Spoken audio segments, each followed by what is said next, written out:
Welcome to the Positive Change Methods podcast with me, Andy Smith. Each episode will bring you tips, practical change formats, and new perspectives to make your life and work better right now, drawn from Appreciative Inquiry and related approaches.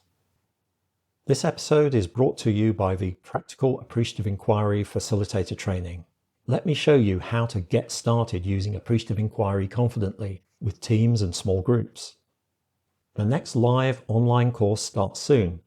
You can find the details and how to book your place at coachingleaders.co.uk. All right, let's get going. Episode 7. The inquiry is the intervention. The Simultaneity Principle. We'll discover why the old way of thinking about organizational change very often doesn't work. Why effective questions aren't just about the answers you get. Why change starts happening as soon as you start asking questions, and a quick and easy way to help you remember the 5 basic principles of appreciative inquiry. The simultaneity principle.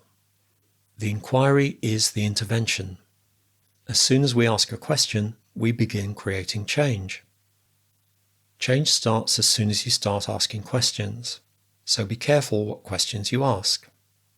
The simultaneity principle reminds us that the questions you ask influence the system that you're inquiring about. As soon as you start gathering information about any system involving human beings, you're already influencing the outcome. I'd like to start with a quote from the principal originator of appreciative inquiry, David Cooperrider. He says, "It is not so much, is my question leading to right or wrong answers, but rather, what effect is my question having on our lives together? Is it strengthening our relationships?" David L. Cooperrider, Appreciative Inquiry, A Positive Revolution in Change. The traditional sequence of activity in organizational change goes like this. Gather information, analyze it, prescribe an intervention, and implement it. Underlying this process is the assumption that we can observe a system without affecting it. But if patterns of human organization are not dictated by our genes or determined by the physical world, but instead are socially constructed in the context of relationships and communication, the questions we ask become another input into the socially constructed system. They have effects on the listener, putting certain ideas and images in their mind and excluding others, and directing their attention along certain avenues of inquiry while closing off others. This is not just a conscious mind process. Through the psychological effect known as priming, the associations evoked at an unconscious level by words, images, or concepts influence our thought patterns, our behavior, and even our abilities. So, for example, being asked or reminded about money tends to make people act more selfishly. It's not just the person being questioned who is affected by the frames set up by the questions. The inquirer or analyst is also influenced, particularly if they've not reflected on the assumptions that shape their inquiry. For example, a director might decide to gather information about problematic stress levels in her company by commissioning a stress audit. Everyone in the company fills out a lengthy questionnaire, and some are interviewed about sources of stress, bringing the subject to the forefront of their attention. Actually, they might begin to think, this is quite a stressful place to work. Stress levels actually rise as a result of the survey, particularly as the workforce are suspicious of the management's intentions based on their past experience. Is the survey really anonymous? Will my comments about the stressors in my department enable the response to be traced back to me? The stress audit naturally raises expectations among the staff that the employer will do something about stress levels. If the employer chooses not to, the intervention now gives them another problem as well. Under UK health and safety law, employers have a duty of care, which requires them to not expose their employees to undue stress levels. The company cannot now claim that they were unaware of the stress levels because they've conducted the stress audit. The way that we ask the questions also has an effect, because the interviewees interpret the meaning of the questions in the context of the non-verbal information or paralanguage that they can pick up. This would include the manner of the interviewer in face-to-face interviews.